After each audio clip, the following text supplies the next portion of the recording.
Well, welcome back, everyone, to Snetterton. Apologies, we've had a few technical issues here which have affected our ability to bring you the action from the first half of this final round of the championship. The two championships, the gold and silver class, both decided in race one, thank goodness. So all we're missing here is essentially the fight to be best of the rest. It's Dave Newsham, look, who has cleared off from his front row start to lead the way. Dave Buki, a commendable performance here in second place, leading the silver category, but the train is starting to build behind him. Callum Newsham third, Jordan Brennan from the very back of the grid to fourth ready, and there's some 3 seconds ahead of Jack McIntyre, who we believe had a bit of a moment with Joel Lask earlier on in the race. Dave Newsham has not won a race yet this season though, and Jack Oliphant, he is surely staring down the barrel now of that first win of the year, halfway through, 4.5 seconds up the road. And you know what the best thing about Dave Newsham winning this race? The fact that he is going to pretty much guarantee himself fourth spot in the championship. And that means he's going to take 2 VIP TCR tickets over the course of next season, which of course will be very helpful thanks to the fact that Callum Newsham, his son, is one of the drivers. Yes, very useful. You'd think that as father of a TCR UK driver, he'd be entitled to as many free tickets as he wants, but let's all remember who it is that's running TCR UK these days. Stuart Lyons doesn't like giving things away for free if he can help it, so I'm sure those extra 2 tickets will come in handy. And Lyons, if you are listening, I'm joking, of course, please don't sack me. Dave Newsham leads the way. Callum Newsham now into second place, and just about gets it done. No, runs wide, and so Buki comes right back at him, and Callum Newsham goes from to second and down to fourth now, because Brennan will take advantage and move into the podium places, and now set off after Dave Buki, who is really putting up a strong defensive drive. He's miles ahead in his class, but he wants second place overall, and why not? Yeah, absolutely. Buki a little bit narrow going into Murray's there. Is going to potentially be a little bit tight on the way out. Nah, he's actually done all right, hasn't he? I think Brennan actually had to be held up and came off worse, to be honest. Callum Newsham, oh, look at how aggressively Dave Buki moved over to the racing line. He's confident that Brennan's not going to lunge him into Richie's, but he's wrong. He was confident, but he was incorrect. Callum Newsham follows him through.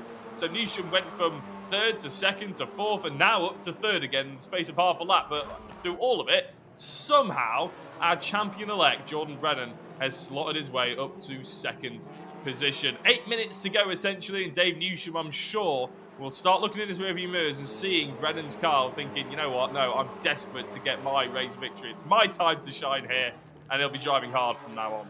I'll tell you what, though, even Jordan Brennan may struggle to close a 6-second gap in just under 8 minutes, although wouldn't put anything past him. With the starting point is 6 seconds. We'll see just how close he gets by the end of the race. But Jordan Brennan, I mean, we said back at the start of the season, it sort of proves that we do occasionally get these things right. We said that the championship would probably be won and lost on these reverse grid races, because if you qualify somewhere in the top 3 for race 1 and you survive the early lap shuffles, you've probably got a good chance of finishing somewhere in the top 3 as well. But with these reverse grid races, you really have to be able to not only fight your way to the front, but avoid contact, avoid damage, avoid penalties, and that's just something that Jordan Brennan has excelled at season long, and that's where really he's scored the bulk of the points. You know, he might take 3 or 4 points out of the likes of McIntyre in race 1 of the night, but then he tends to outscore them by even more in race 2. It's amazing, isn't it, what can happen if you're just as consistent as humanly possible. I think a couple of years ago we saw in another touring car series that we obviously won't be named, but Colin Turkington ended up winning a championship, and his average finishing position was 6th over the course of the entire season, and he ended up winning the championship just because, I mean, it helps when someone's brakes fail in the last lap of the entire season, but still, it's a fairly impressive advocate for just keeping it consistent, keeping on the straight and narrow, and just trying to avoid all the mess that goes on in front of you as best he can. His brother James did exactly the same thing in TCR UK a couple of seasons ago, wrapped that title up despite winning only a couple of races and not being the fastest driver on the grid at the final few rounds, but he bagged the points early and then just sort of managed to do what was necessary to beat Lewis Kent on that occasion to the championship. So that is, consistency wins championships, most certainly, especially a championship that doesn't feature dropped scores. And that is the case here in this series. So, Jordan Brennan then into second. Callum Newsham not letting him go, though, and Callum was pretty quick throughout the entirety of race one. So, with a nice little slipstream down the back straight in a moment or two, he might be able to launch an attack here on Jordan Brennan, who has gained about 4/10 on the race leader over the last lap. Dave Buki sliding wide. I think he may have used the best of his tyres on that car, because the Kinetic Motorsport driver is down to 5th pretty easily there. He's got another gold class driver behind him, and then 4.5 seconds worth of clear air back to the next silver. So as long as he doesn't do anything too silly here, Dave Buki, he should be on for a silver class victory at least. Well, the silver class is actually quite complicated in terms of the championship as well. I'm not going to attempt to do it mental maths in my head, but right now, if we take Paul Zanatachi out the picture, because obviously he's won the championship, and I'm sure he'll be glad that, well, provisionally obviously, but I'm sure he'll be glad he wrapped it up in race number 1, because he's not having such a great race too. But Joel Lask on 108, Andy Carroll on 103, and Dave Buki on 101. Very, very close. So realistically, Lask to Buki, Buki first, Lask is second on the race. Oh, sorry, in this race. We'll have to keep an eye out on those sort of mental arithmetics as well as we go into the last 5 minutes, but that could change up the championship as Brad Smith crawling all over the back of Lask at this point. I'm sure Lask will probably be hoping they just went away a little bit, or that Carl Felvers sort of threw one up the inside of Brad Smith and see what happened. So let's get this battle done, and then I have done some quick maths on that, so we'll try and give you a provisional answer to that once this has settled down, because this overtake could change things, actually. Brad Smith to the outside of Joel Lask for second in class. That is an outrageous manoeuvre to attempt, and he's done it. Brilliant stuff. Or has he? No, the inside line of the hairpin for Lask. He's late on the brakes. He's going to fight for this. Of course he is, Joel Lask, for that second place in the championship. It doesn't work, though. Runs out wide, and now Kyle Felvers is alongside. Kyle Felvers, the destroyer of Silver Drivers Championship hopes in race 1 somewhat, but thankfully keeping it clean for the time being. That loss of position for Joel Lask further cements Dave Buki's position second in the championship. He was already ahead of Lask, I reckon, and of course he's just gained another couple of positions with Joel dropping down a place. So Brad Smith, of course, not a contender within the class. So Dave Buki at the moment should get second in the silver category, and because Andy Carroll had such a bad first race, it should be that Lask hangs on to third position. But remember how far back in the points that Lask was at the halfway mark. It's been a brilliant job from Joel just to get into the top 3. Absolutely, yeah, it's been fantastic, really. I'm very much enjoying to see his progress. He's very much improved. Another battle. I mean, it's a shame that we've obviously missed the majority of this race because we can't process every single battle as we want to, but we were actually watching in the mix there, Carl Felvers and Nicky Taylor. Now, if we look at the championship, Carl Felvers's and Nicky Taylor's, it's actually probably the hardest one to call in terms of mathematical certainty from our perspective, because Eric Axelsson is obviously getting some points scored for him by Lewis Edwards. So our championship standings don't really correlate that. It doesn't add Lewis Edwards onto Eric Axelsson. It counts Lewis as a completely new driver. So, but one thing we can say is that Carl Felvers is only 1 point ahead of Nicky Taylor in the championship. Realistically, they'll both look to be overtaking Eric Axelsson, and this is a fight essentially for 5th place in the championship. It gets very complicated, but Carl Felvers versus Nicky Taylor, whoever comes out on top here potentially, is going to walk away with the last and final prize, which of course is that 2-hour simulator training at Silverstone at the Motus 1 in the VRRC official sims. I think, emphasis on think, that Axelsson is still doing enough. I reckon he'd get 1.5 points from this race to add to the 2.5 that were scored for him in race 1, and that would put him 3 points ahead of Felvers, unless of course Felvers can make a bit more progress. There's not much chance of Edwards gaining more places in the 75 car. He's down in 13th place overall, mired amongst the silver class drivers, so it's all down to what this driver can do, but he's got to gain a lot of ground. He's about 7 seconds or so behind Jack Smith in 5th place, so realistically, it now boils down to if any of the top 5 have a problem, can Felvers take advantage? He's still pushing on though, runs wide out of Hamilton. He's got Nicky Taylor behind him, who of course could take some points off him. Now Nicky is only 2 points behind Felvers for what would in the end be a fairly irrelevant 6th place, but if he were to get past Felvers, that would of course reverse those positions and make them best of the rest, the first of those that didn't get a prize, unfortunately. But, you know, even if you don't win a prize, there's bragging rights at stake here, and I'm sure Nicky is going to want this place if he can get it.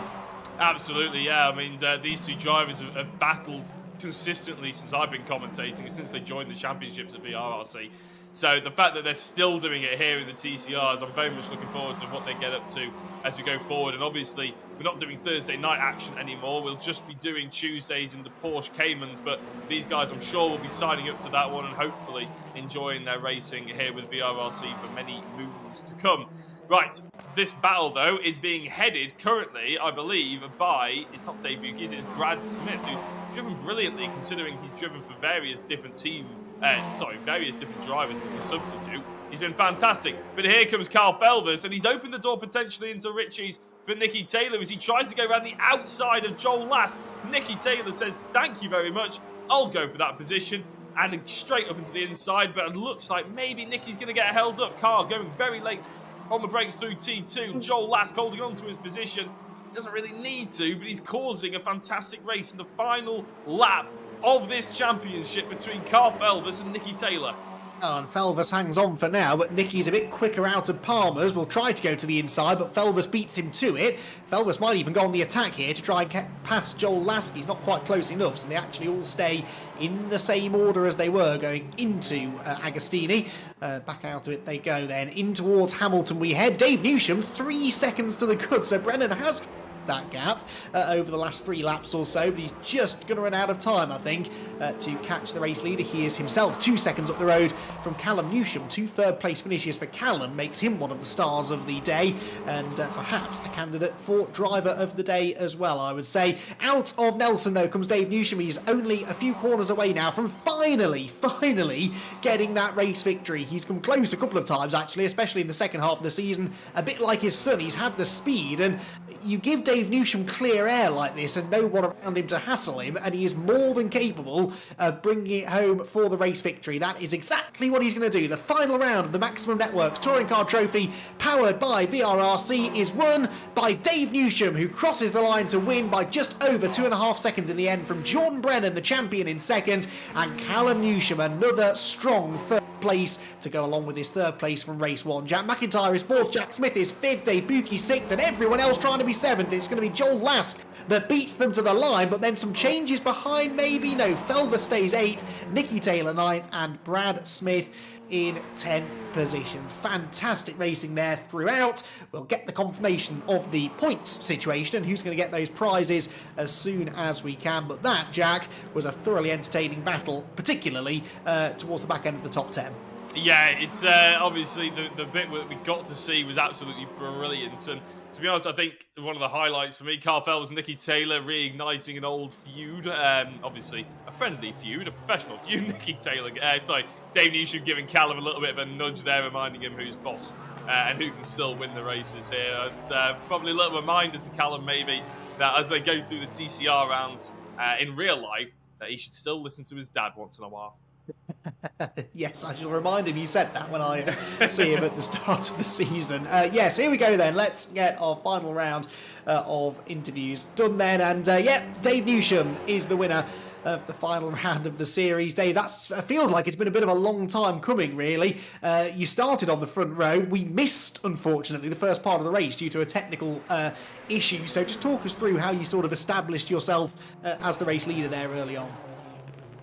Well, it came about being on the front row, which was a real poor show for me in the first race. I clipped the tyre stack that I've not clipped once in all the practices I've been doing, so I'm really disappointed with myself there.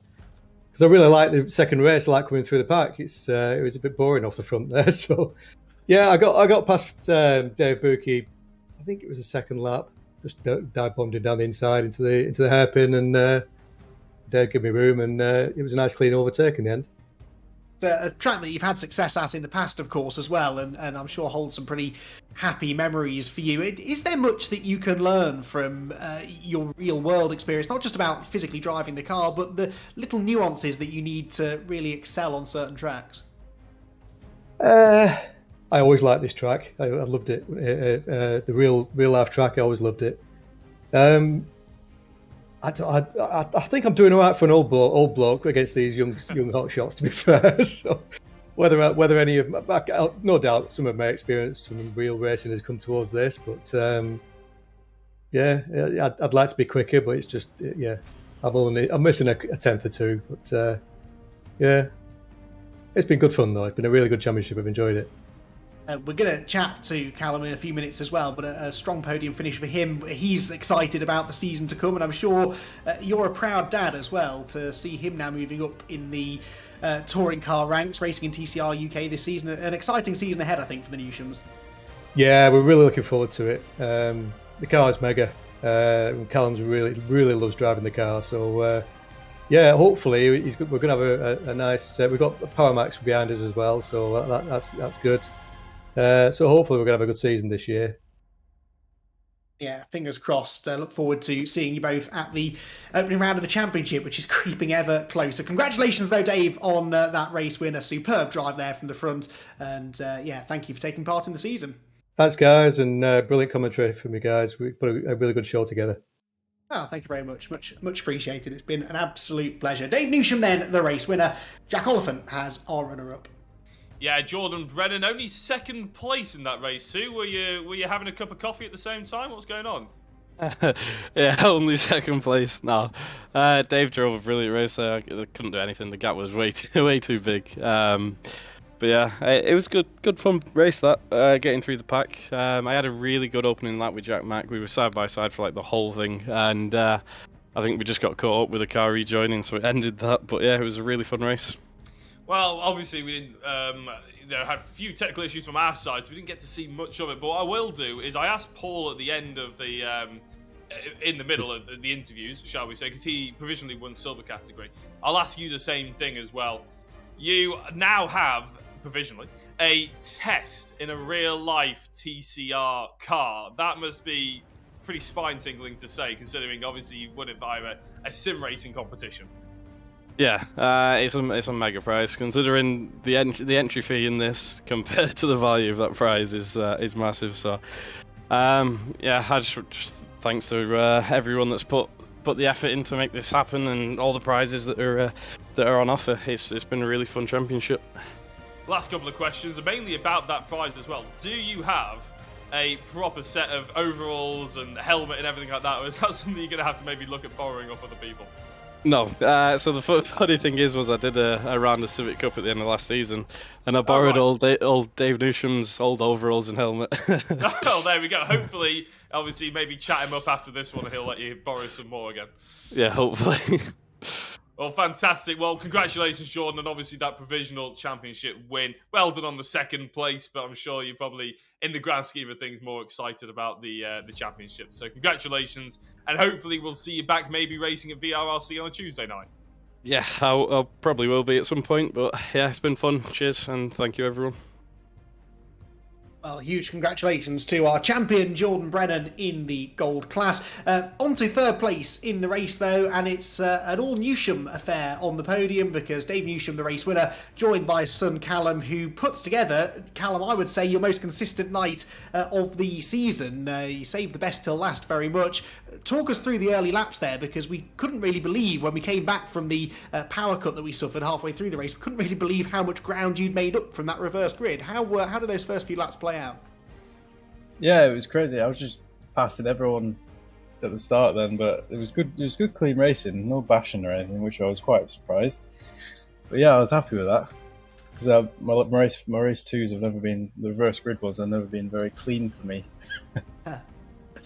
We had noticed, yes. It can be a bit congested out there. Have to say, I was surprised as well, really, because I expected this circuit, especially the tight infield section, to cause a bit of drama. But generally, I think people were being quite careful out there, weren't they? Do you think that was because there were championships on the line, or is it just one of those circuits that you have to be extra careful at? Yeah, I think there was a lot of championship. There was a championship on the line, wasn't there? And there were 2 championships on the line, so everyone was probably being a little bit careful. But no, it was still good, clean racing. Well, as a result of your good, clean racing and a really solid night, it's been agreed between myself, Jack, and the rest of the production team that you are our final recipient of the AOC Driver of the Round award. So an AOC gaming keyboard will be finding its way to you very shortly, just for consistency, really, which is hard to achieve with the way these reverse grid races work, in particular, carving your way through there into a podium. I don't think we ever saw you getting involved in any fisticuffs out on track this week, so congratulations. Driver of the round, Callum Newsham. Cheers, that's great. That, thank you. There we go, little end of season reward for clean driving and a solid pair of podium results. Callum Newsham then finishes in 3rd place, and along the way there, Jack, he had a brilliant battle with our eventual silver class winner. Yeah, Dave Bukey, and I don't know really where to start. I suppose we've got to start. I know this is after race 2, but I'm going to start at race 1. Talk us through your perspective of that race 1 incident going through Brundle and Nelson. I imagine from your perspective, you were just driving through the line and all of a sudden there was a TCR car in your face. Yeah, unfortunately, I got T-boned, as you saw on the stream probably. It's unfortunate, but obviously there was a safety car, so I pitted. I asked on the system whether I could do so, and I was told yes, so I did. Joined the back of the pack and finished P3 in my eyes. But I'm not sure what's going to happen there, because obviously it needs to be looked into after the race and then decided. But yeah, it was a bit unfortunate really, but that kind of sums up the whole season, I'd say. I was going to say, that's why we've been so heavily using the word provisional in talking about the championship, because there will be traditionals afterwards, but me and Andy both in the commentary box were a bit unsure, because it didn't look like you just zoomed back to the pits. You had driven back, and it seemed that you came on the lead lap. So yeah, I'm sure that's above our pay grade to guess on, and the powers that be will discuss that. Race 2 looked a little bit more, shall we say, from what we saw, not aggressive, but assertive from yourself. And obviously taking that silver victory must have almost been you saying, I am this quick and I should have been here in race 1. Yeah, I guess we've always been there or thereabouts throughout the season. This Assetto Corsa in sim racing is new to me, as you guys know and you've commentated on. I run in the Civic Cup in real life with Kinetic Motorsport. That's my race business. So getting time to practice on the sim is obviously key. Big congratulations to Paul. I think he's probably just about done the championship there. He's been mega strong in the second half of the season. And I think it goes down to testing. I just simply haven't had the time to test. I bought a new wheelbase today, a direct drive one, so I put that on literally about half an hour before the race. So I'm just glad to have got a win on my new wheelbase, really. I was going to say, that's brave to change up your kit on the night of a finale of a championship as big as this. It's very brave, but very commendable, it has to be said. Yeah, big congratulations, Dave. We'll let you go, and obviously everything's provisional at the moment, but even with that upset race 1, you have still, provisionally, come 3rd in the championship. So still a fantastic haul of points and a brilliant prize as well coming your way. It will be a Riggs SR5 simulator chassis, so you can unmount that direct drive and remount it onto the new chassis. Yeah, well, a big thanks to you guys as well. You put on a fantastic show.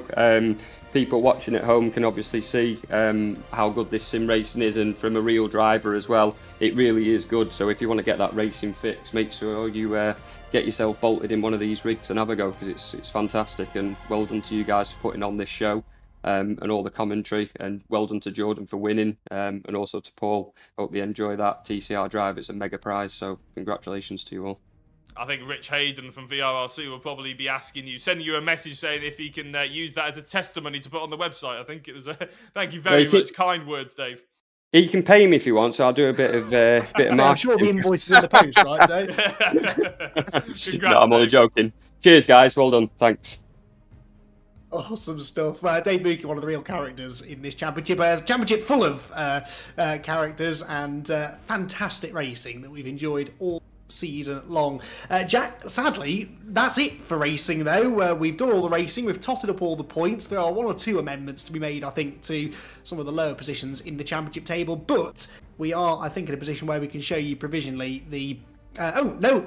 One second, getting carried away here. We have our Silver Class champion with us here, Paul Zanatachi, who I kind of forgot about because Paul, for once, wasn't the winner of the Silver Class in that race. But Paul, we didn't get much of a chance to chat to you earlier on in the night, and it would be remiss of me to not have a chat with you now because it's been a fantastic season. You've really put together a great campaign. Myself and Jack both said at the start of the season that the Silver Class was probably going to be the most competitive because these reverse grid races can really shuffle that class around, and you've done an awesome job to come out on top of that.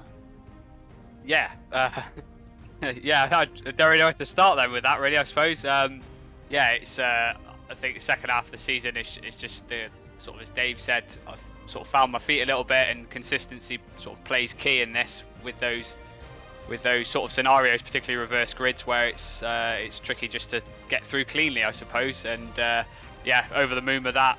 Super happy with the result. So yeah, really pleased. It has been fiercely competitive in that Silver Class, hasn't it? So many quick drivers, and drivers that have got quicker as well as the season's gone on. And that, as a driver, is challenging, but it's kind of enjoyable, I guess, isn't it? Because you never quite know who your biggest challenger is going to be from week to week. Yeah, it's absolute credit to the other guys in this class for it to be this close.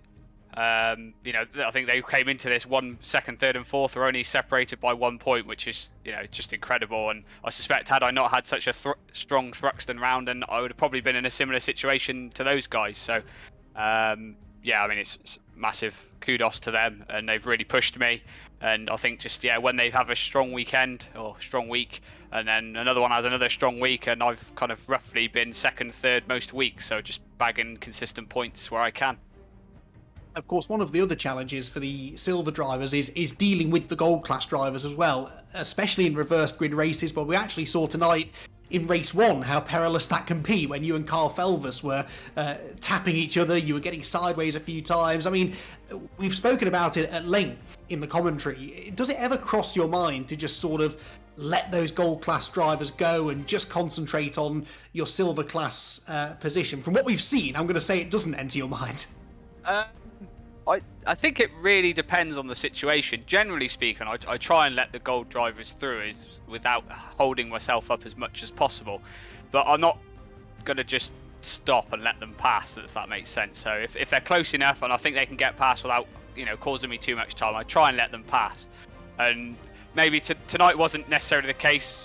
Obviously with Kyle, I wasn't super happy about that, to be honest, because he was quite aggressive, and then in the end I let him pass because I was trying to avoid another incident with I think it was Dave Newsham, who unfortunately clipped the tyre barriers, and then he just held me up. So it's but at that point I had a strong lead over 2nd place in silver in race 1, so I was happy just to sit behind him at that point. But when you've got a driver all over the back of you, it can be a bit off-putting, and you can't really find that rhythm you're looking for. So yeah, I'm pleased either way. So. And you managed to get the better of him in the end as well, which kind of proves that you might well be ready to make that step up into gold yourself soon, no? I think if it was staying around, then yeah, I probably would be.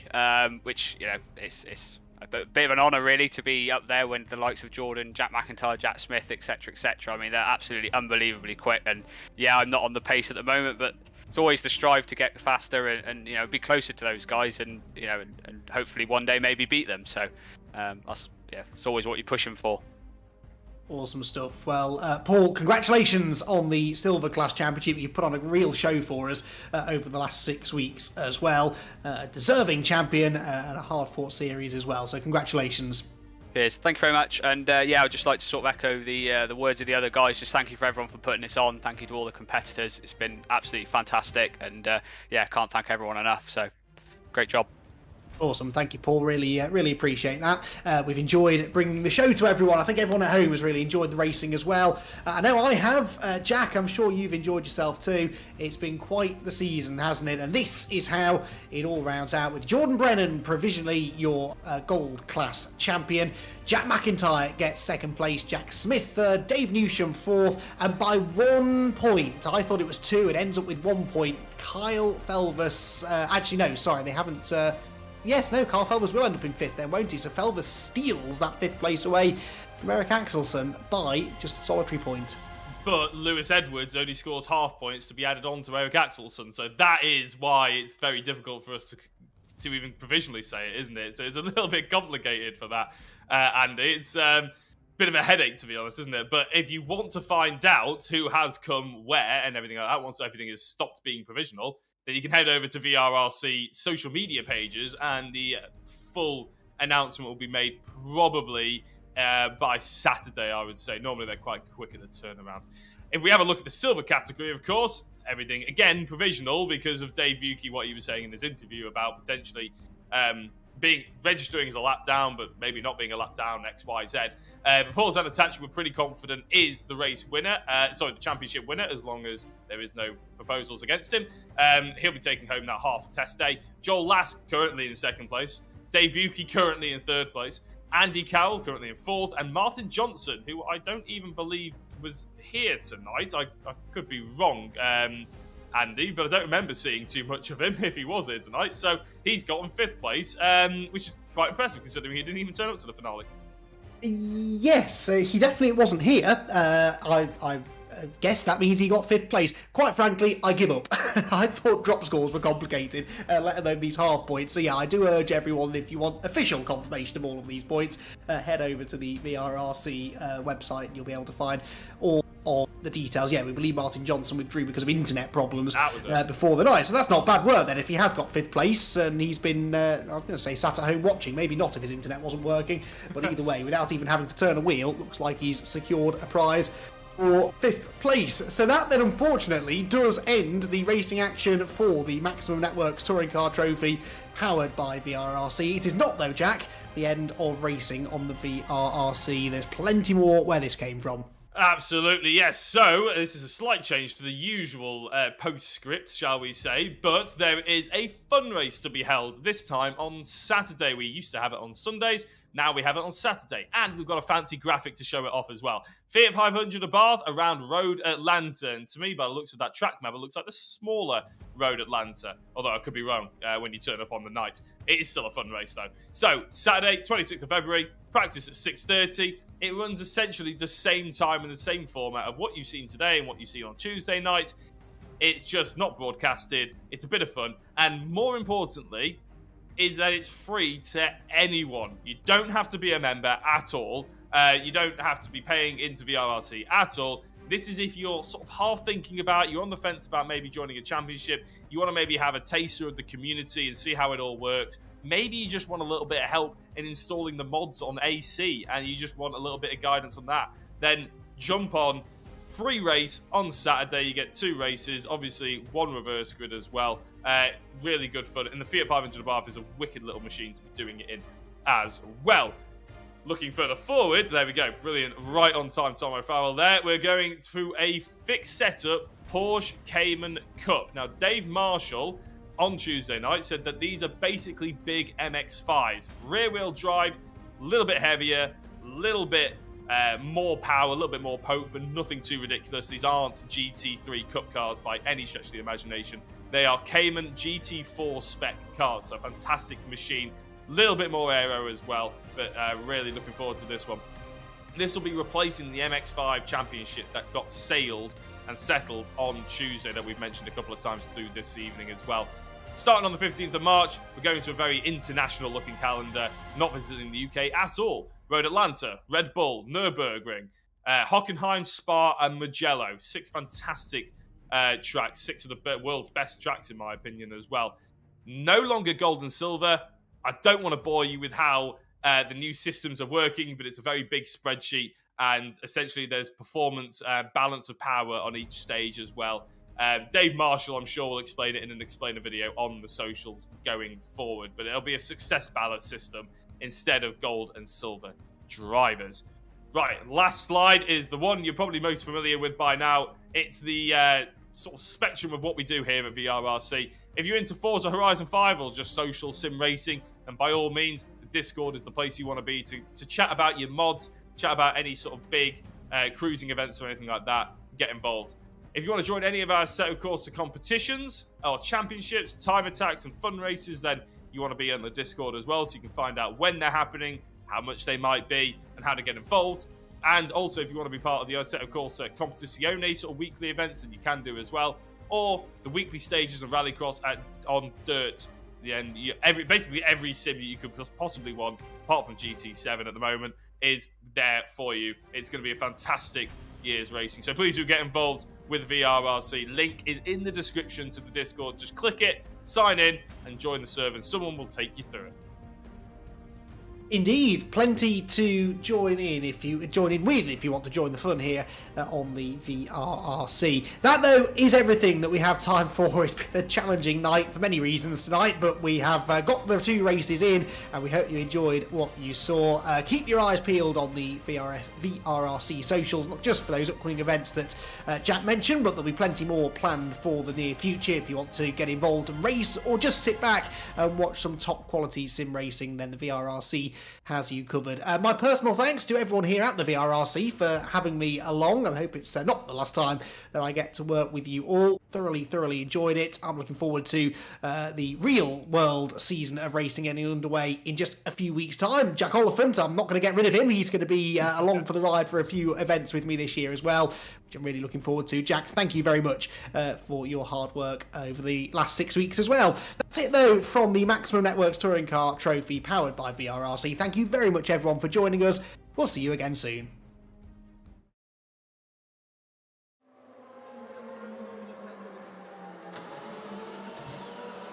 Woo!